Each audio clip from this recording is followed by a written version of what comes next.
नमस्कार दोस्तों। तो आज हम पढ़ने वाले हैं कि किस तरीके से एनसीईआरटी को पढ़ा जाए। How to read NCERT carefully. देखिए दोस्तों, कोई सा भी एग्ज़ाम हो, चाहे वो आपका नीट का एग्ज़ाम हो, जेईई मेन का एग्ज़ाम हो, जेईई एडवांस्ड का एग्ज़ाम हो, या फिर चाहे वो यूपीएससी का एग्ज़ाम हो, सभी एग्ज़ाम्स के लिए जो बेस्ट मान के चला जाता है वो माना जाता है एनसीईआरटी को। तो एनसीईआरटी में से जो आजकल एनटीए है, कोई भी जो भी परीक्षा एजेंसी है, वो एनसीईआरटी में से आजकल बहुत सारे सवाल पूछ रही है। जो एनसीईआरटी की लाइन है वो हूबहू यूं की यूं पेपर में आती हैं। जो नीट एस्पायरेंट है वो सभी लोग जानते हैं कि एनसीईआरटी की इम्पोर्टेंस क्या है।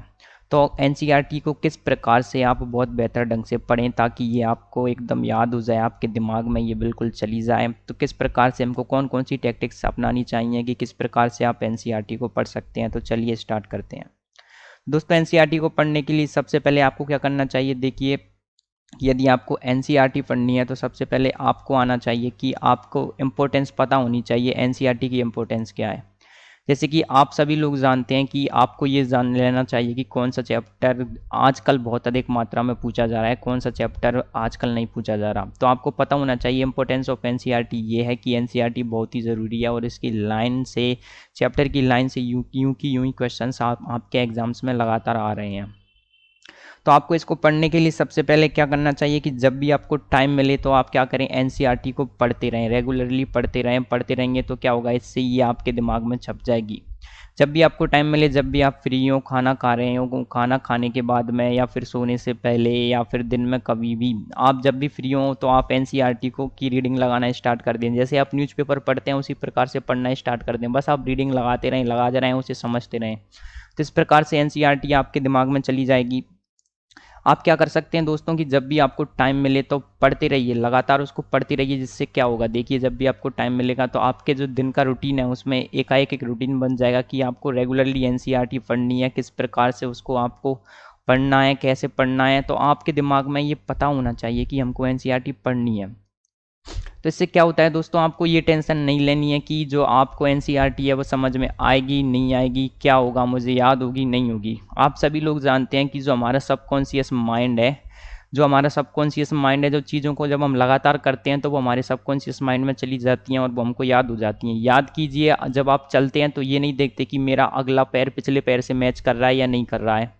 जब आप शुरू में साइकिल चलाना स्टार्ट करते हैं तो क्या होता है आपके साथ कि पहले आप देखते हैं कि पैडल मैच हो रहे हैं नहीं हो रहे हैं, ब्रेक भी लगाने हैं, सब करने हैं। लेकिन जब एक बार आप साइकिल चलाना सीख जाते हैं तो उसके बाद में आप पूरे जीवन भर ये नहीं देखते कि पैडल कहाँ जा रहे हैं, ब्रेक लगाने या नहीं लगाने, वो आप एकाएक लगाते हैं। जब भी आपके सामने कोई ट्रैफिक आ जाएगा आप ब्रेक लगा देंगे, क्योंकि ये आपके सबकॉन्शियस माइंड में चला गया है।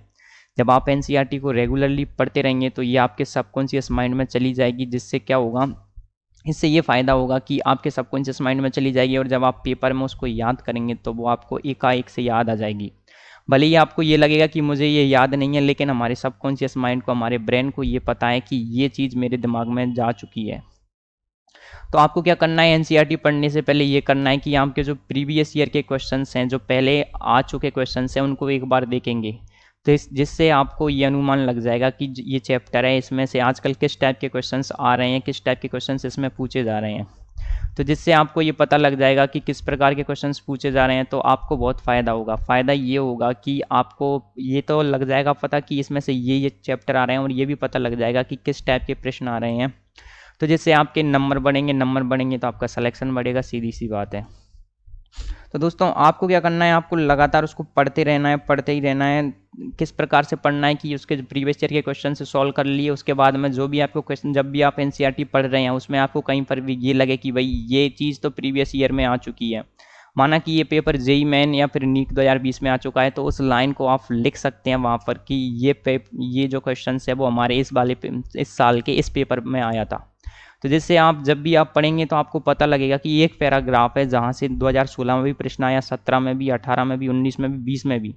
तो आप सोचेंगे कि 21 में भी आया, तो आप सोचेंगे कि शायद पिछले 4 या 5 साल से इस पैराग्राफ से अक्सर क्वेश्चन आते रहे हैं। तो आप उस पैराग्राफ को इंपॉर्टेंस देना स्टार्ट कर देंगे, जिससे आपको ये पता लग जाएगा यदि आप प्रीवियस ईयर के क्वेश्चंस पेपर को पढ़ते हैं तो कि कौन सा पेपर इंपॉर्टेंट है, कौन सा चैप्टर के अंदर कौन सा पैराग्राफ इंपॉर्टेंट है, कौन सा नहीं है।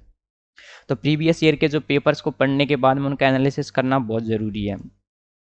तो आपका जो माइंड है चीज़ों को अपने आप याद रख लेता है, आप चिंता ना करें, आपका माइंड चीज़ों को याद रखता जाता है। तो आपको क्या करना है दोस्तों, बस पढ़ते जाना है, पढ़ते जाना है। जब भी आपको टाइम मिले एनसीईआरटीज़ को पढ़ते रहिए।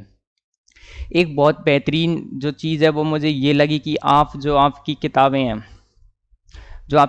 उनको क्या कर सकते हैं, जो जो हमारा चैनल है उस पर हम जो भी वीडियोज़ अपलोड करते हैं उसको आप एज ए ऑडियो बुक भी सुन सकते हैं, क्योंकि हम लाइन बाय लाइन प्रत्येक अक्षर को, आपके जो प्रत्येक वर्ड है उसको बोलते हैं।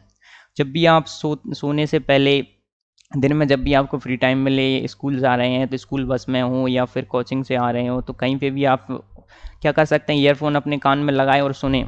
इससे क्या होगा, जब आपके दिमाग में चीज़ें रेगुलरली जाएंगी तो जो आपका ब्रेन है उन चीज़ों को क्या करेगा, समराइज करेगा, वो आपके सबकॉन्शियस माइंड में चली जाएंगी चीज़ें, और धीरे धीरे आपको जो चीज़ें हैं वो क्या हो जाएंगी, याद होती रहेंगी। तो आप इसको एज ए ऑडियो बुक भी सुन सकते हैं, जो भी आपकी किताबें, और ऑडियो बुक सुनने के लिए हमारा जो चैनल है वो सबसे बेस्ट है, क्योंकि हमने यहाँ पर जो आपका प्रत्येक चैप्टर है उसकी लाइन बाय लाइन, एक एक लाइन को आपके सामने हमने पढ़ा है। तो आप उसको जब आप सुनेंगे तो आपको ऐसा नहीं लगेगा कि मुझे किताब पढ़ने की आवश्यकता है, आप वहाँ से सुन करके भी आप पूरे के पूरे चैप्टर को समझ सकते हैं।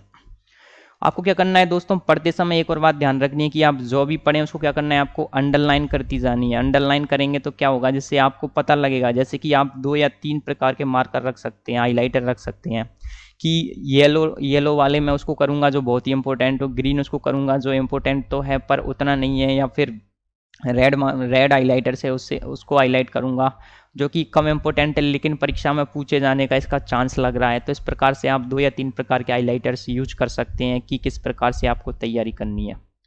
तो उम्मीद है दोस्तों आपको ये समझ में आया होगा कि किस प्रकार से आपको एनसीईआरटी पढ़नी है। तो दोस्तों एनसीईआरटी बहुत इंपॉर्टेंट है, चाहे आप किसी भी टॉपर से पूछें, उसका जो सबसे पहला रिप्लाई आता है वो ये आता है कि उसने एनसीईआरटी को लगातार पढ़ा है, उसने जो एनसीईआरटी है उसको घोंट करके पी लिया है, प्रत्येक उसकी जो चीज़ है वो जो उसको ये भी पता है कि एनसीईआरटी के अंदर कौन सी लाइन के अंदर कौन सा वर्ड लिखा हुआ है। तो NCERT is super important for your exam preparation. So मैं सभी से यही कहना चाहूँगा कि एनसीईआरटी पर बहुत ध्यान दें, और यदि आप एनसीईआरटी के जितने भी चैप्टर्स हैं उनको लाइन बाय लाइन पढ़ना चाहते हैं, एक एक लाइन बाय लाइन पढ़ना चाहते हैं, तो हमारे चैनल सबसे बेस्ट चैनल है, आप यहाँ पर आकर के उनको पढ़ सकते हैं। थैंक यू दोस्तों, उम्मीद है आपको ये वीडियो पसंद आई होगी। आपको ये वीडियो कैसी लगी हमें कमेंट करके ज़रूर बताएं। Thank you.